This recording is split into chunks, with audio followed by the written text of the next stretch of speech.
team win. 6 for the company overall. Good night for us. Hope you enjoy the night as well. Inside the NBA, presented by Hyundai. Matt Weiner in for Ernie Johnson. Good for company if you're a company, man. Okay. EJ was up at the Emmys tonight. Shaq, Kenny, Emmy collector Charles Barkley here as well. The Memphis Grizzlies win it tonight, 99-93. Yeah, he was. Yeah, I sure do. Hey, you know, Matt, let me tell you something. For those who watch Sports Center on ESPN or just watch the news in general, have you noticed how most sports journalists, anchors, and news anchors nowadays, the majority of them tend to, I don't know, try too hard to be funny. They're over the top, like they're comedians or something. It's like, what are you doing? Like, I don't understand why most people try so hard to be comedians. It's like, look, you're reporting the news when it comes to sports or whatever's going on in the world. Why can't you just do that without trying so hard to be sarcastic and funny like you're some comedian? Yeah, you're on TV, but you're not at a club performing like an actual stand-up comedian. Just stop it. I mean, if you want to be funny and witty and whatnot, how about you have like some bloopers? How about after the show is over, we see some blooper takes of you messing up where it's funny?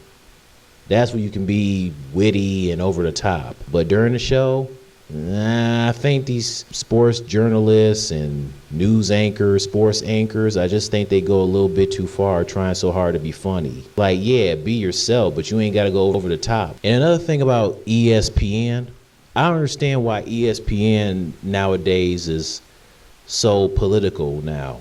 Because they pretty much talk about political things, politics, you know, where they mention about Donald Trump or other things in the world, like the police brutality and stuff like that. Like, when did ESPN start doing that?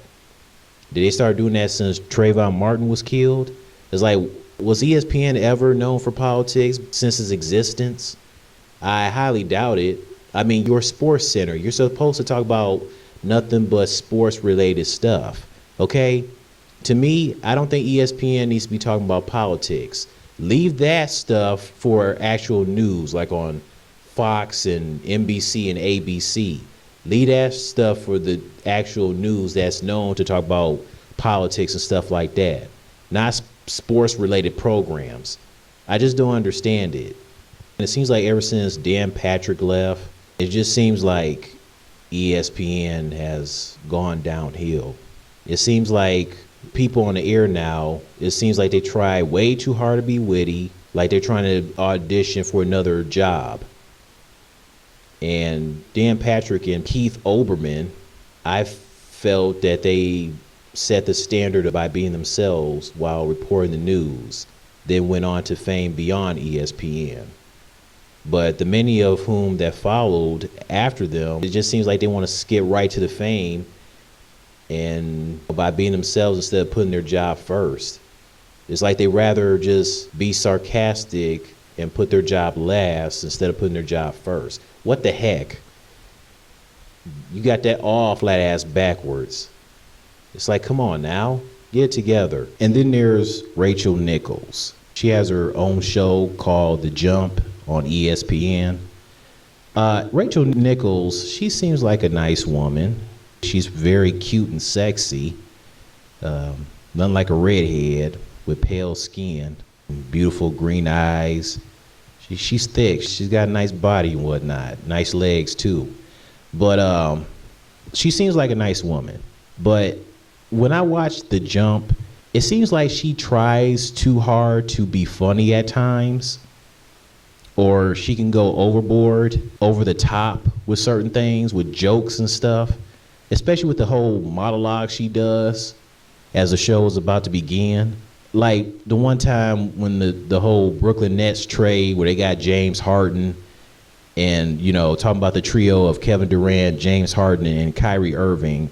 Man, the girl had a nerve to do some damn monologue with comparing the Big Three to Three's Company, okay?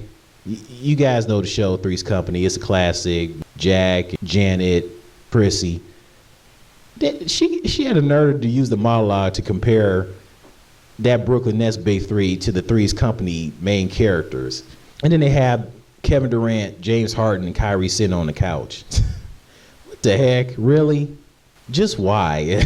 You got Kyrie in Christie's place. I mean, even Robert Ory asks, why is Kyrie sitting in Christie's spot?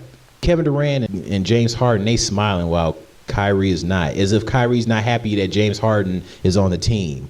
Kevin Durant sitting in Jack's spot and James Harden sitting in Janet's spot. I'm like, what is up with her in these monologues?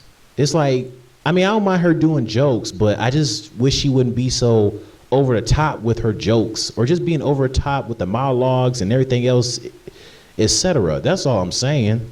I mean, I understand you ain't trying to be serious all the time, but you're doing a bit too much. It's like, chill, please. It need to be said. Oh my God. Everything he can to get LeBron James to miss on this possession. Richard, are there ways to even further escape the torture chamber? I'm going to say this. Look, we have Revis Island. We had Kobe stoppers. Torture Chamber is one of the coolest defensive nicknames I've ever seen. That's all I got to say about that. I like the music, too.